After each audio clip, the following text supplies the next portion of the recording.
السلام علیکم، میں ہوں خضر یاد، آپ دیکھ رہے ہیں میرا یوٹیوب چینل سمیع ابراہیم فین۔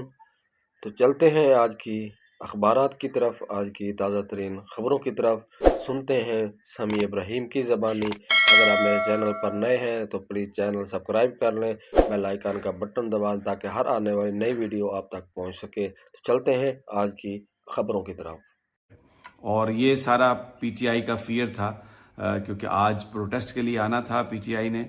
ویسے تو بہت ہم نے گیدڑ بھبکیاں اور حکومتی وزراء کی باتیں سنی کہ آئیں گے تو ڈنڈوں سے نپٹیں گے، ماریں گے، یہ کریں گے، وہ کریں گے، لیکن جو شہر کو جس طرح سے سیل کیا گیا اس سے یہ لگتا ہے کہ ان کو فیئر تھا کہ کوئی نہ کوئی پی ٹی آئی شو کرنے میں کامیاب ہو جائے گی، لیکن بہرحال وہ احتجاج تو مؤخر ہو گیا۔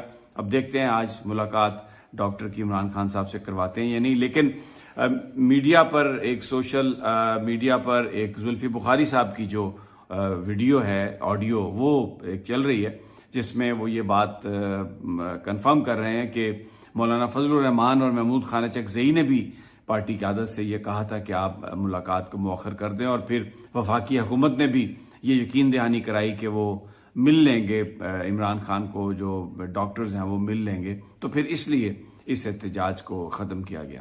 اب جو سیکیورٹی بندوبست ہیں، دو تین باتیں اہم ہیں۔ ایک تو آئینی ترمیم کے حوالے سے بات چل رہی ہے کہ جناب پی ٹی آئی کے سینیٹرز ایک دو ان کے ساتھ مل گئے ہیں اور بس اب یہ ترمیم جو ہے یہ ہو جائے گی۔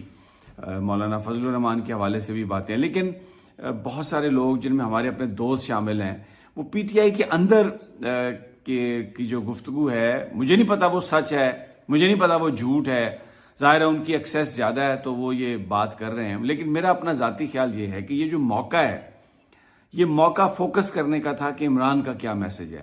یہ موقع اس بات پر فوکس کرنے کا تھا کہ کس طریقے سے آئینی ترمیم کو روکنے کے لیے لوگوں پر اور جو لوگوں کو ہمت دی جائے، ورکرز کو کہا جائے کہ وہ جو اپنے اپنے لیجسلیٹرز ہیں، اپنے جو اراکین ہیں ان کے حلقوں کے، ان کے گھروں میں جائیں اور ان کو یہ قائل کرنے کی کوشش کریں کہ آپ ان ترامیم کے حق میں ووٹ نہ دیں، اور انہیں بتائیں کہ اگر آپ نے یہ کیا تو آپ کا سوشل بائیک آؤٹ ہوگا، آپ اگلی دفعہ ہماری طرف نہ آئیں۔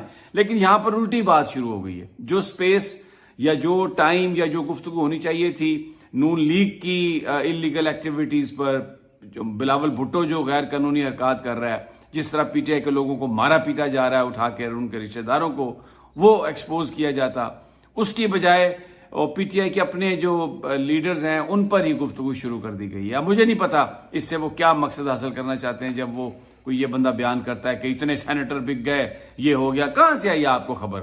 یہ خبر تو ایجنسیوں کے پاس ہوتی ہے کہ اتنے سینیٹر بک گئے، اتنے ایم این اے آ گئے۔ میرے اور آپ کے پاس، میرے اور آپ سے کتنا ایم این ایز کا اثر ہے؟ یعنی ہمارے ساتھ رابطہ ہے؟ کوئی رابطہ نہیں ہے کسی کے ساتھ بھی، نہ ٹیلی فون پر کوئی بندہ بات کرتا۔ تو یہ پھر انفارمیشن آپ کے پاس آئی کہاں سے؟ کس نے بتایا آپ کو کہ فلاں نے اتنے پیسے لے لیے، فلاں نے اتنے پیسے لے لیے، فلاں بک گیا اور اس نے یہ کہہ دیا اور اب وہ میں بتا رہا ہوں؟ یہ نہیں کریں یار، خدا کے لیے ایسا نہیں کریں۔ لوگ بہت اب ذہین سمجھدار ہیں، وہ اس کو دیکھ بھی رہے ہیں۔